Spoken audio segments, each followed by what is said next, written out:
উনি সফরে বেরিয়েছেন হাদিস কালেকশনের জন্য। প্রচন্ড শীতের রাত, উনি মাগরিবের নামাজ এশারের নামাজ পড়ে একটা মসজিদে শুয়ে পড়লেন, আর শুয়ে শুয়ে হাদিস পড়তেছেন। কি পড়তেছেন? কথা বলেন। আর মনে মনে ভাবলেন রাতটা মসজিদে কাটায় দিই, ফজরের নামাজ পড়ে আবার বেরোবো। কিন্তু দারোয়ান এসে বলে মসজিদে থাকতে পারবেন না, ওঠেন। দারোয়ান আছে না, কথা কন। আহমদ ইবনে হাম্বল বললেন আমি শুধু রাতটা থাকতে চাই, আমি তো ফজরেরও মুসল্লি, ফজর নামাজ পড়বো তো এই মসজিদে, আমার থাকতে দাও। দারোয়ান তো দেয় না, কেন? মসজিদে থাকার জায়গা না, যান মিয়া। উনি যে আহমদ ইবনে হাম্বল এটা চিনে নাই, থাকতে দেয় না। কি করবে এখন? উনি কাঁথা গুছিয়ে হাদিসের কিতাব নিয়ে কাঁধের মধ্যে ব্যাগ নিয়ে মসজিদ থেকে বেরোয় গেলেন। কি আর করবেন, প্রচন্ড শীত, আর কাঁপতেছেন বুড়ো মানুষ। পথিমধ্যে দেখলেন বাজার একজন খাব্বাজ, শাবুন খাব্বাজ, যুবক রুটি বিক্রেতা। সে রুটি বিক্রি করে, চুলার মধ্যে রুটি সেকে। সে যে সালাম দিল আসসালামু আলাইকুম, যুবক বলে ওয়ালাইকুম আসসালাম। আহমদ ইবনে হাম্বল বলে যুবক আমার যাওয়ার জায়গা নেই, সফরে বেরিয়েছি, খুব শীতে কষ্ট পাচ্ছি, রাতে যদি তোমার এই চুলা থেকে একটু আগুন পোহাই কোনো সমস্যা? যুবক বলে না না সমস্যা না, আহলান ওয়া সাহলান, ঘোর সামনে আসেন আসেন, আপনি আগুন পোহাইলে আমার সমস্যা কি? সুবহানাল্লাহ পড়েন। আল্লাহ শুকরিয়া করে উনি বসলেন আর আগুন পোহাচ্ছেন। আর খেয়াল করলেন যুবক রুটি বানায় আর পরে আস্তাগফিরুল্লাহ, রুটির দলা বানায় পরে আস্তাগফিরুল্লাহ, খামির বানায় আর পরে আস্তাগফিরুল্লাহ, রুটি নিয়ে উনুনের ভিতরে চুলার ভিতরে সেকা দেয় আর পরে আস্তাগফিরুল্লাহ। দোকানদারের কাছে কেউ আসলেই সে রুটি দেয় আর পরে আস্তাগফিরুল্লাহ। ক্রেতার কাছ থেকে টাকা নিয়ে ক্যাশ বক্সে রাখে আর কি পড়ে?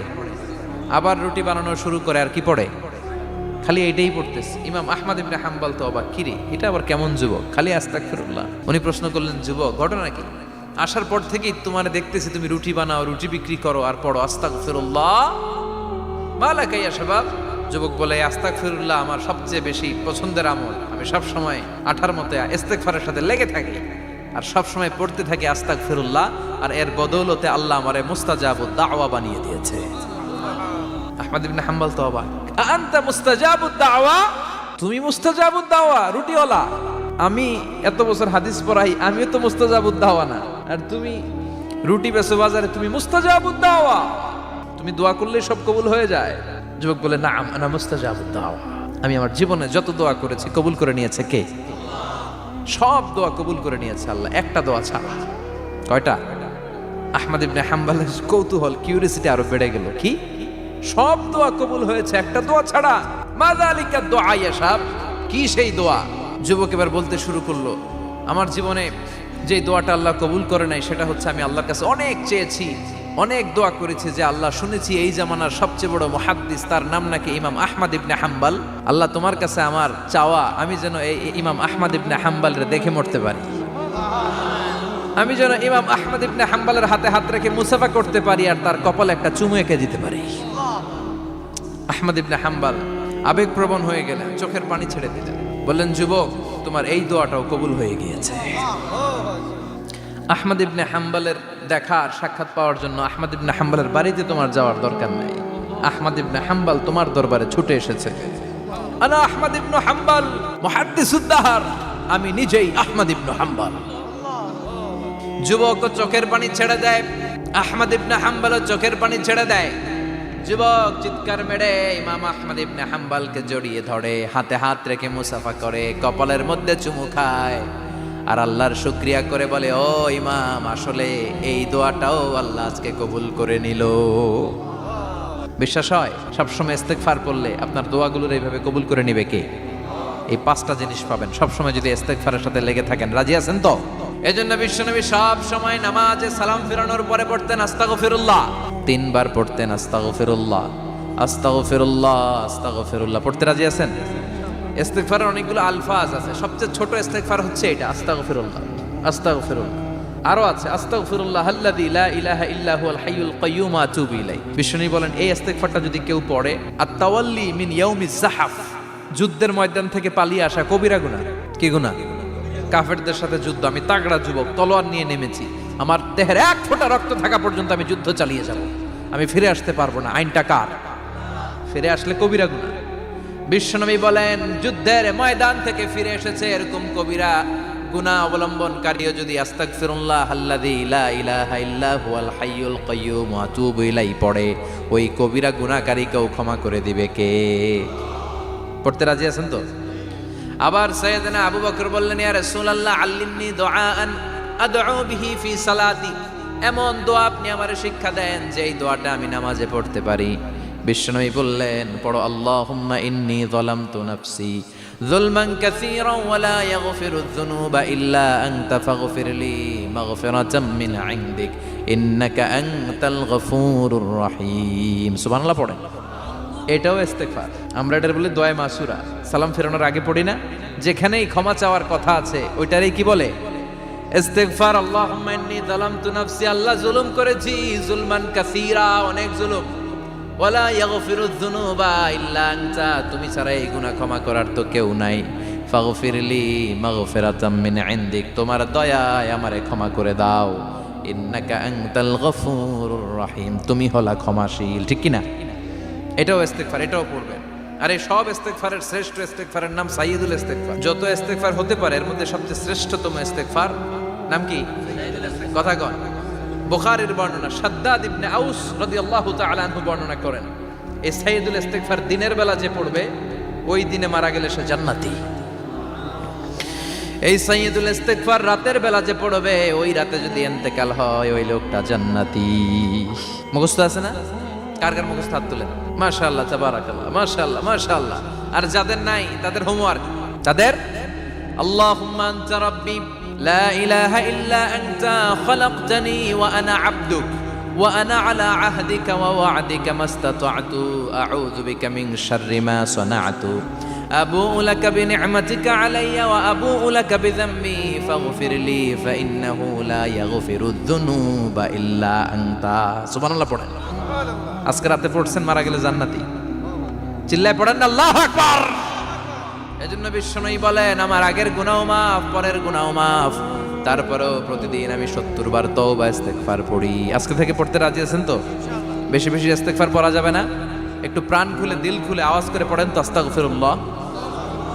আর জোরে পড়েন আস্তাগফিরুল্লাহ। আবার সবাই পড়েন আস্তাগফিরুল্লাহ। সব সময় তওবা ইস্তেগফার যারা পড়ে তাদেরকে পছন্দ করে কে? সব সময় জিকির করে করে জিহ্বাটারে যারা ভিজিয়ে রাখে তাদেরকেও পছন্দ করে কে? আল্লাহ বলেন, ওয়াজকুর রাব্বাকা ফি নাফসিকা তাদাররুআন ওয়া খীফাতান ওয়া দুনাল জাহরি মিনাল কওলি বিল গুদুওয়ি ওয়াল আসাল ওয়া লা তাকুম মিনাল গাফিলিন। সুবহানাল্লাহ পড়েন। আল্লাহ বলেন, ওয়াজকুর রাব্বাকা ফি নাফসিক, আল্লাহরে মনে মনে ডাকো। তাদাররুআ ওয়া খীফা, আল্লাহর জিকির করতে আল্লাহ বলেছেন ফি নাফসিক। বুঝতেছেন না অর্থ? ফি নাফসিকা, মনে মনে আল্লাহর জিকিরটা করো। তাদাররুআ ওয়া খীফা, তাদাররুআ মানে বিনয়ের সাথে, with full of humility, submission and humbleness. বিনয়ের সাথে আল্লাহরে ডাকো। ওয়া খীফা, গোপনে গোপনে ডাকো। দুনাল জাহারি মিনাল কওল, চিৎকার চেঁচামেচি করে ডেকো না। কার কথা? আওয়াজ করে জিকির করো না। এই যে আমরা মাহফিলে লা ইলাহা ইল্লাল্লাহ জিকির করে, এটা তালিম। উদ্দেশ্য কি? তালিমের জন্য আওয়াজ করে জিকির জায়েজ আছে, কিন্তু ব্যক্তিগত জিকিরের যে ইবাদতটা এটা আস্তে আস্তে হইতে হবে, এটা ভদ্রভাবে হতে হবে, চিল্লাচিল্লি করে নয়। আবার তালিমের জিকির ওইটাও ভদ্রভাবে। ইন্নাল্লাহা জামিল ইউহিব্বুল জামাল, আমার আল্লাহ সুন্দর, আমার আল্লাহর জিকিরের মধ্যেও সৌন্দর্য আছে না নাই? কিন্তু এদেশে জিকিরের ভেতরে লাফালাফি আছে না নাই? বেশি না কম? কি বসেন বসেন? হ্যাঁ, বসে যান তো, অনেক ধরনের আছে জিকির। হ্যাঁ, বসেন বসেন, বসে যান। হ্যাঁ, হাইবার আলী, এটা কি আবার জালালি? তো এই যে ইন্নাল্লাহা জামিল ইউহিব্বুল জামাল, আমার আল্লাহ সুন্দর, আমার আল্লাহর জিকিরের মধ্যেও সৌন্দর্য আছে না নাই? তালিমের উদ্দেশ্যে সবাই মিলে জিকির করা যায়, কিন্তু চিল্লাফাল্লা করা যাবে না, লাফালাফি করা যাবে না, মাথা ডানে বায়ে ঝোলানো যাবে না। ঠিক কি না? কিন্তু লাফালাফির জিকির আছে না নাই? লাফাইতে লাফাইতে, হ্যাঁ, গাছের আগায়, বাঁশের আগায়। আবার যিনি জিকির পরিচালনা করে ওনার কান্দে যায় ওঠে, আছে না নাই? বিশ্বনবী সাহাবীদের নিয়ে জিকির করছেন, সাহাবারা লাফাতে লাফাতে খেজুর গাছের আগায়। হাদিসে আছে না এটা? বিশ্বনবী সাহাবাদেরকে নিয়ে জিকির করছেন, লাফাতে লাফাতে আবু বকর বিশ্বনবীর কান্দের উপরে। আছে, হাদিসে আছে। এটা জিকির নয়। কি সুন্দর দেখেন, ইসলাম বোঝা কত সহজ। ওয়াজকুর রাব্বাকা ফি নাফসিকা তাদাররুআ ওয়া খীফা, গোপনে জিকির করো, ভদ্রতার সাথে, বিনয়ের সাথে জিকির করো। ওয়ালা তাকুম মিনাল গাফিলিন, দুনাল জাহারি মিনাল কওল, চিৎকার চেঁচামেচি করে জিকির করো না। যারা চিকফাল দিয়ে হই হই হই হই করে, আছে না? হই হই হই হই হই হইয়ের ভিতরে আল্লাহর নাম আছে। এই যে হুই হাই হুই হাই এই স্টাইলের যে জিকির, এটার ভিতরে আমার আল্লাহর নাম আছে? আল্লাহর নাম যদি না থাকে ওইটা জিকির হবে? কথা বলেন। বিষ্ণু বললেন, খবরদার, চিৎকার চেঁচামেচি করে লাফালাফি করে যারা জিকিরি করে এরা মনে করে আল্লাহ কানে শোনে না। কথা বলেন। আপনি গোপনেও আল্লাহর ডাকলে আপনার ডাকে সাড়া দিবে কে? এজন্য রাব্বুল আলামিন বলেন, ফাযকুরুনি আযকুরকুম ওয়াশকুরুলি ওয়ালা তাকফুরুন। বান্দা আমার জিকির তোমরা করো, আমিও তোমাদের জিকির করব, ঠিক কি না? আমরা যদি আল্লাহর জিকির করি আমাদেরও জিকির করে কে? সুবহানাল্লাহ কইবেন না? আমরা আল্লাহর জিকির করে, আল্লাহ নাকি আমাদের জিকির করে, জানো তো না কথা এটা। আবার হাদিসে কুদসিতে আল্লাহ বলেন, ফাইন যাকারানি ফি নাফসি যাকারতুহু ফি নাফসি। আমার বান্দা যদি একা একা আমার জিকির করে, আমি আমার বান্দারে একা একা স্মরণ করি। ওয়া ইন যাকারানি ফি মালাইন যাকারতুহু ফি মালাইন খায়রিম মিনহু। এরকম মহা সম্মেলন করে যদি কেউ আমি আল্লাহর জিকির করে, আমি এর চেয়েও বড় মহা সম্মেলন ফেরেশতাদেরকে নিয়ে করে আমার বান্দারে স্মরণ করি। ওয়া ইন তাকাররাবা ইলাইয়া শিবরান তাকাররাবতু ইলাইহি যিরাআন। আমার বান্দা যদি আমার দিকে এক বিঘত আসতে চায়, আমি আমার বান্দার দিকে এক হাত এগিয়ে যাই। আমার বান্দা যদি আমার দিকে এক হাত আসতে চায়, আমি আমার বান্দার দিকে দুই হাত যাই।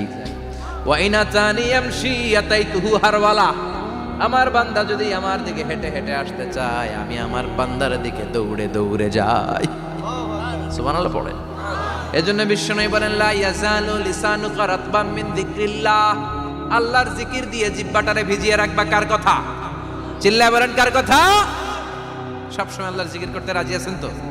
সবচেয়ে শ্রেষ্ঠ জিকির বিষ্ণু বললেন, আফদালু যিকরি লা ইলাহা লা ইলাহা লা ইলাহা ইল্লাল্লাহু মুহাম্মাদুর রাসূলুল্লাহ সাল্লাল্লাহু। সবচাইতে শ্রেষ্ঠ জিকির লা ইলাহা। এর চেয়ে শ্রেষ্ঠ জিকির আছে? কথা বলেন। বিষ্ণু বললেন, মান ক্বালা লা ইলাহা ইল্লাল্লাহ সিদকান মিন কলবিহি। একনিষ্ঠতার সাথে অন্তর থেকে কেউ যদি জীবনে একবার বলে লা ইলাহা ইল্লাল্লাহ, দাখালাল জান্নাহ। তার যদি পাপ থাকে, অন্যায় থাকে, ওই পাপ আর অন্যায়ের শাস্তিগুলার পরে কোনো না কোনো দিন আমার ওই বান্দা জান্নাতে ঢুকবে।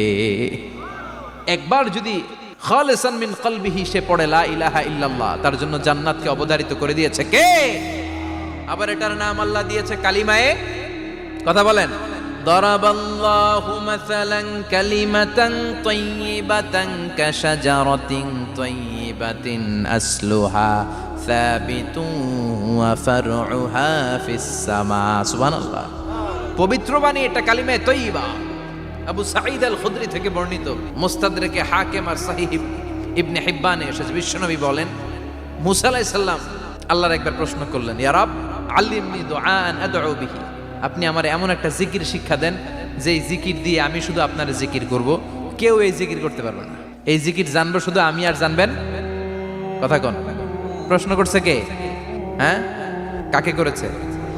আল্লাহ এমন একটা জিকির শিখান যেই জিকির কেউ জানে না, আমি জানবো, আর ওই জিকির দিয়ে প্রাণ ভরে আপনারে ডাকবো। আল্লাহ বললেন, মুসা পড়ো লা ইলাহা লা ইলাহা ইল্লাল্লাহু মুহাম্মাদুর রাসূলুল্লাহ। মুসা আলাইহিস সালাম বললেন, আল্লাহ চাইলাম কি, কইলেন কি? লা ইলাহা তো জাতীয় জিকির, এটা তো আন্তর্জাতিক জিকির, এটা জানে না এমন কেউ নাই। এমনকি হিন্দু ভাইরাও জানে। কথা কন। আল্লাহ আমি তো চাইছিলাম এক্সক্লুসিভ আমার জন্য স্পেশাল, এর চেয়ে সুন্দর আর কেউ জানবে না। এত সুন্দর একটা জিকির আপনি দিবেন, এটা আমি ডাকবো আপনারে আর আপনি শুনবেন। আল্লাহ বললেন, মুসা এর চেয়ে দামি আমার কাছে নাই।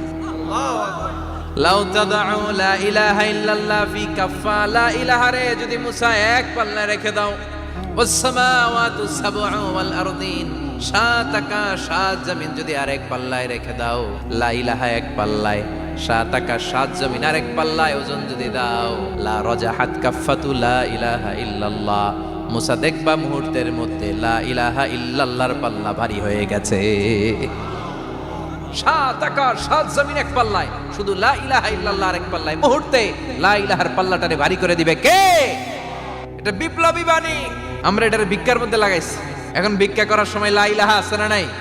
একটা টাকা দিয়া যান আমি গরিব ইনসান আরো সমান, একটা টাকা দিয়া যান আমি গরিব ইনসান। আছে না নাই?